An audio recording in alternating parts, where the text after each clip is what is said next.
ሰላም ጤና ይስጥልኝ። እንዴት አደራችሁ?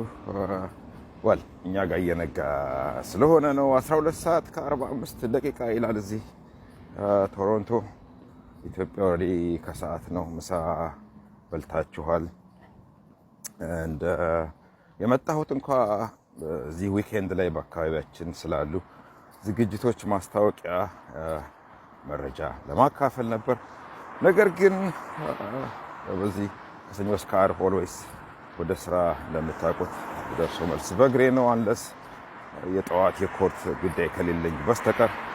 እንደ የመጨረሻውን ወክ እያደረግኩኝ ነው። ዓርብ መጣ ያመላጣ ቅቤ ቀቡት ጸጉር ያውጣ ነበር እንደ ልጅነታችን። ቡሄ መጣ ነው መሰለኝ። ማስታወቂያ ለማካፈል ነበር የመጣሁት። ነገር ግን ፖለቲካ ጭንቅላቴ ውስጥ ገባ። ወደ ፖለቲካው ከመግባቴ በፊት ላመስግን፣ ካመሰገንኩ በኋላ ደግሞ ወደ መረጃው ገባለሁኝ። በቅድሚያ በሚያስቸግሩ፣ በሚያስጨንቁም፣ በሚያሳስቡም ጉዳዮች ሁሉ መካከል አትሌት ሰርተን ራሳችንንም ቤተሰቦቻችንንም እንድጠቅም ለተፈጠረልን እድል፣ ለተሰጠን ብዙዎች ላላገኙት እድል ላመሰግን እወዳለሁኝ። ጭላንጭል ውስጥ ባሉት ጥቃቅን ደስታዎችም ቢሆን ግሬትፉል መሆን ቆንጆ ነው። ከዛ በተረፈ ነገ ቅዳሜ ጁን 7 ዝግጅት አለ። ልክ እሱን እያለፍኩኝ ነው አሁን። በነገራችን ላይ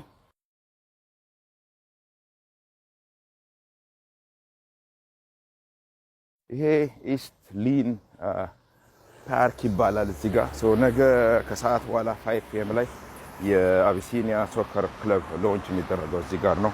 ከፊት ለፊት በኩል የኢትዮጵያ ማህበር አለ የምትመለከቱት 1950 ዳንፎርዝ አቨኒው።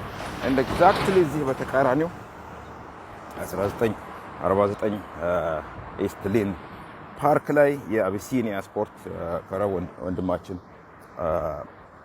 ድሬሳ ሹቢሳ ጎዳና የመሰረተው። ጎዳና የሚለውን ስም በጣም ወደዋለሁ። በነገራችን ላይ ጎዳና ቱኔ የሚባል ድሮ አስተዳዳሪ ነበር። ነጌሌ ወርና ልጅ ሆነን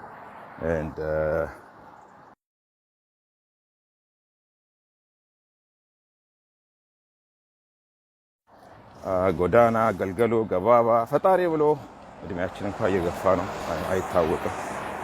ሳራና አብርሃም በዘጠናዎቹ ውስጥ ወልደዋል። ስለዚህ አይታወቅም። ልጅ ግን ከሰጠኝ ያው የምሰጣቸው ስም ገልገሎ ገባባ። ድሮ ልጅ ሆነን አባታችን ያው ቤተሰቦቻችን ከብት ነጌሌ ቦረና ያረቡ ነበር። አባታችን ወታደር ነው ለምታውቁትና ከቦረናዎች ጋር ካይንድ ኦፍ የኩል ነበር የምናረባው። ገልገሎ ገባባ ጥሩ ወዳጆቻችን ናቸው። አቴ ለሰው ልጅ ፍቅር ያስተማሩን ቤተሰቦቼ በዛ ጊዜ ነው ማለት እችላለሁ። በልጅነት ገና 10 ዓመትም አልሞላንም። ገልገሎ ገባባ ይመጣሉ በወር አንዴ ሁለቴ ከገጠር ቤታችን ያድራሉ። እሱ አባታችን 2 ክፍል ነች። ሁለት አልጋ አለ እናታችንና አባታችን። በሌላ በኩል ደግሞ ትልልቆች ወንድሞቻችን ብሔራዊ ውትድርና ዘምተዋል። ኦልሬዲ አፈወርቅ ኃይለመስቀል አንደኛ 76 77 ገልገሎ ገባባ ይመጣሉ። አንድ ላይ ነው፣ አንድ አልጋ ላይ ነው በልጅነት ሁላችንም የምንተኛው። ቤተሰብ በደንብ አባታችን ተቀብሎ አስተናግዶ አብረን እንበላለን እንጠጣለን። በልጅነት ብዙ አንደርስታንድ አናደርገውም ነበረ። በትናው አይ ቲንክ አልፎ ሳየው ግርም ይለኛል። በጎዳና በአያቱ ስም ነው ድሬሳ፣ በሱ ነው ያስታወስኩትኝ። ድሬሳም የነጌሌ ልጅ ነው። ነጌሌ አርሲ ጎበዝ ኳስ ተጫዋች ነው። ኢትዮጵያ ውስጥ ለትልልቅ ክለቦች የተጫወተ ነው። እዚህ ከተማችን ነው ነዋሪነቱ እና አቢሲኒያ ሶከር ክለብን መስርተናል። ነገ ኦፊሻሊ ሎንች ይደረጋል። ጀርሲያችን ከኢትዮጵያ የተመረቱት መጥተዋል፣ ገብተዋል ኦልሬዲ በሰንደቅ ዓላማ ያሸበረቀ። ከዛ በፊት ግን ጠዋት የኳሱ ምረቃ ከሰዓት በኋላ ነው 5 ፒኤም ላይ። ከዛ በፊት ግን ጠዋት ፕሮፌሰር አለማንተ ገብረስላሴ ጋር ዝግጅት አለን ከ10 o'clock ጀምሮ በ1950 ዳንፎርዝ አቨኒው የኢትዮጵያ ማህበር።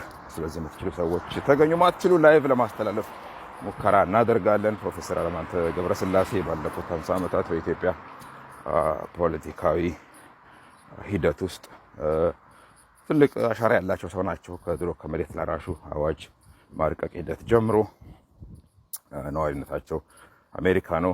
ዛሬ ይገባሉ ማታ። ኮች ቢኒም ለኳስ ለቲሙ ምረቃ ወይም ሎንቺንግ ማስጀመሪያ መርሃ ግብር ይገኝልናል ከቨርጂኒያ አካባቢ።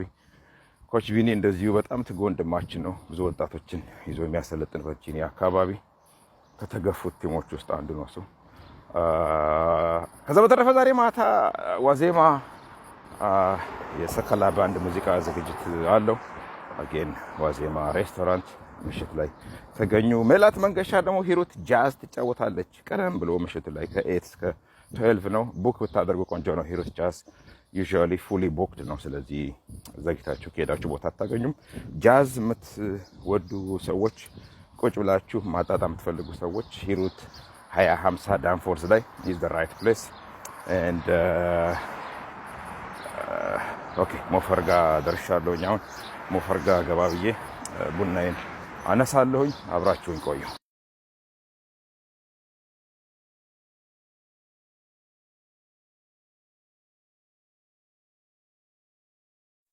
ሞፈር ገብቼ እስካነሳ ድረስ በጣም ቆንጆ ቀን ነው። በነገራችን ላይ አየሩ በጣም ደስ ይላል።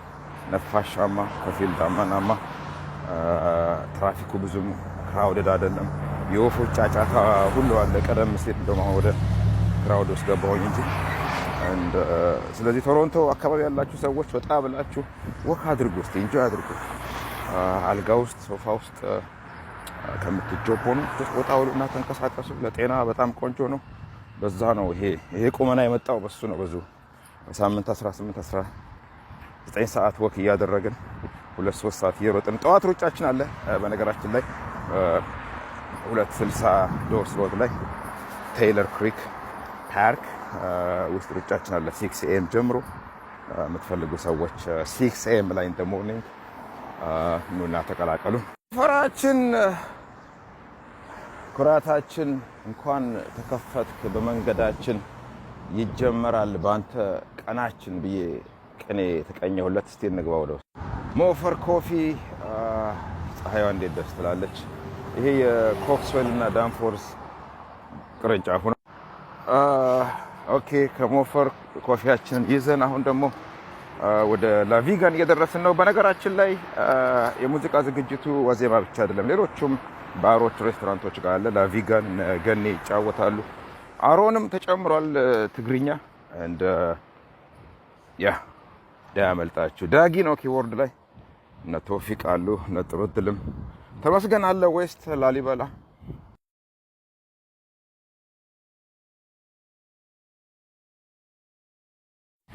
ከዛ በተረፈ በዚህ ሳምንት ብዙ የሚገረብ የሚተረብ የሚዘለዘል የፖለቲካ ጉዳዮች ነበሩ የሚተነተኑ። አይሆፕ የአብይ ንግግር ቆይታ ኢትዮጵያ ቴሌቪዥን ላይ መሰለኝ አንዱ ነገር ነው።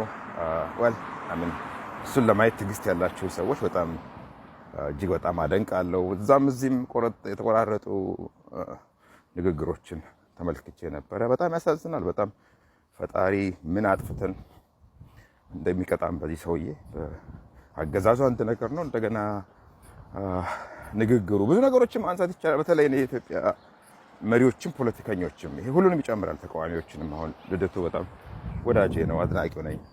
አብይም፣ አንዳርጋቸው ጽጌ፣ ብርሃኑ ነጋም ሁሉም በጣም የሚያበሳጩኝ በአብይ ንግግር ላይም ይሄን ካላደረግን ትወድማለች ነው አገሪቱ እንዲትሆናለች ትፈርሳለች እና የሚሉት ንግግር ማስፈራሪያ ነው። ስለዚህ አገሪቱ እንድትወድም እንድትፈርስ ለማንፈልግ በቃ የእናንተን ሀሳብ የግድ እንከተልን፣ ተከተሉ የኛን ሀሳብ እኮ ማለት ነው። ይሄ በጣም ትክክል ያልሆነ በጣም ሮንግ የሆነ ነው። በዛ መልኩ አብይ ደግሞ በተለይ ሲሆን በጣም አገሪቱን በዛ መልኩ ስትራክቸር ታዲያ ፖለቲካውን ለምን ታደርገዋለህ?